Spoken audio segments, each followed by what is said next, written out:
Today we're going to learn how to set up our scene, and Unity has some built-in tools that make this quite easy. We have to do some setup, but then after that you will have to create 3 separate scenes. So let's go ahead and get started. You're probably looking at this demo scene. We're going to change that. So in your assets folder you should have a scenes folder, and in there is something called sample scene. Go ahead, double click that, and we want to rename it. So right click and rename, and this is, we'll just call level 1. So like I said, you're going to make 3 levels, so you'll go through this process 3 times here. So here's level 1. First thing I will do is go to my camera, my main camera. I'm going to change the camera size to 7. It just kind of works, as you'll see, for the size of everything. Next, I want to find a background, and we have this Bayit Games folder, and I'm going to open that up here. I will just click here and find background, and in background there is this PNG folder. In PNG folder there is a 1920 by 1080, and then go to background, and here's the background. I'm just going to drag it right up into here. Make sure the transform is at 0x and 0y there.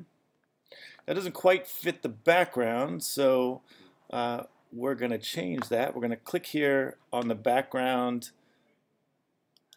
image here, and we'll change the pixels per unit.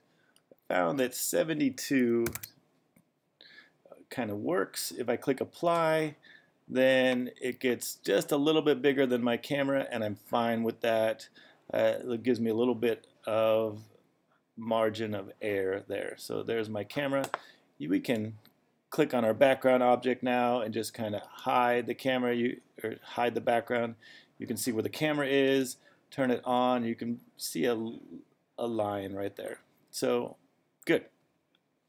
Now we're going to duplicate this twice. So first I have background over here. I'm just going to duplicate it, which is Control D on your keyboard.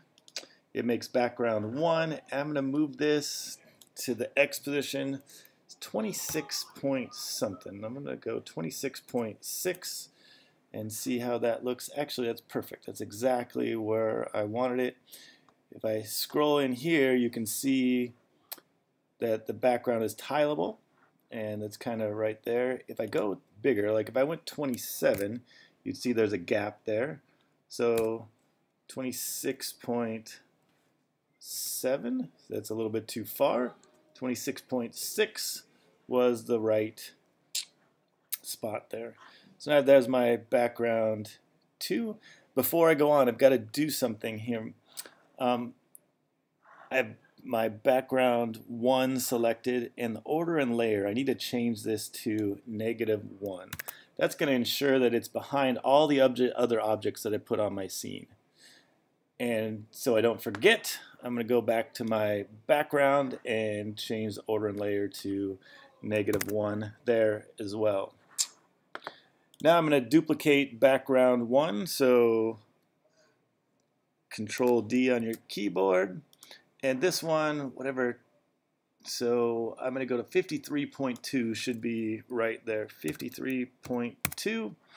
And if I zoom out and grab my hand tool and move it there, I've got 3 backgrounds. Basically, our level should cover these 3 backgrounds here. That's the ideal thing that we want to do. We want to get a level that covers this entire thing. So once again, make sure all of your backgrounds are on the order layer -1. And then we're going to group all these. So I'm going to, in the hierarchy, right-click, create empty, and call this object backgrounds. But I want to make sure I reset it. So the position should be right-click on transform and reset. So 0, 0, 0. That's perfect. And then I'll drag all 3 backgrounds into my backgrounds folder, and that's great because I can easily turn them all on and off there. For the next part, that might be useful. But for now, I'm going to double click main camera, kind of zooms into the main camera area there. Now what we want to do is get our tiles that we're going to put on. And Unity has this great tool that allows us to create tiles. First, I'm going to come over, close up background, and I'm going to add a new object to my hierarchy. I right click, go to 2D, and there's a tile map that's going to go on here. And here it is. I'll click on grid, and you can kind of see how the grid is working there. You can see all these grids. I'm going to change the size of my grid here. Right now it's set to X1, Y1. I'll change those both to 2. And you can see the grid is a little bit bigger now. That's going to be a good size for our objects. Now I'm going to hide backgrounds for a minute. Click back on grid. And my grid doesn't really line up with my camera. So I'm going to grab the move tool. And I want to move the grid so it lines up. Actually, that's going to work good. If I have one tile sticking off the left a little bit, that's fine. But notice that the tiles are snapping to the bottom of my camera and the top of the camera. And there's a little bit room on the left-hand side and the right-hand side for another tile there. Okay. Next, there's a tool that lets me paint on tiles. So let's grab that. Go to Window, 2D, and Tile Palette. It's going to open up here, but I'm going to click and drag, and I'm going to snap it over here to the right-hand side so that I can use it. Next, I'm going to create a new palette to work with here. So I'll click on Create New Palette. And this one, I'm just going to call it Grass Platforms. And I'll make a capital P. Doesn't really matter. And I'll click Create. It's going to ask me where I want to save this. And it's going to, what you want to do is find your game. So it's your 2D platformer game and the Assets folder. So I'm just going to save it right here in the Assets folder and click Choose. I can tell that it's my Assets folder because over here in my Assets I have 2 folders. I have my Bayit Games folder and I have a Scenes folder. So I'll click Choose, and now I have a tile palette that I'll be able to use. Let's add some tiles to it and kind of get started here. So in my Bayit Games folder here, I'm going to scroll down and there is a Tiles folder. So open that up, and in there's PNG. Open that up, and then the 256 is what we want to open up there. I'm going to click on the first one. Mine's called Dirt. I'll hold down Shift and click the last one so they're all selected. And I need to change the pixels per unit. And what it is 128.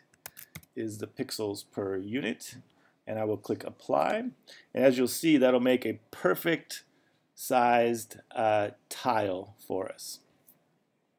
Now once I've changed this and clicked Apply, these all should still be selected, and I'm just simply going to drag them into my tile palette here. It's going to say, hey, where do you want to save it? And that's not where I want to save it. I'm going to go back to my Assets folder. I'm going to create a new folder called My Tiles. Click Create and choose that folder. And now I have all these tiles here, which is great. If I select my grid, then I can get the paintbrush from my tile palette. I can grab any one of these tiles and just paint them on. Look at that. That's pretty simple. If I want to erase it, I grab the eraser tool and I erase. I'll turn my backgrounds back on so you can see that this should go over the top of it, but let's make sure. I will paint,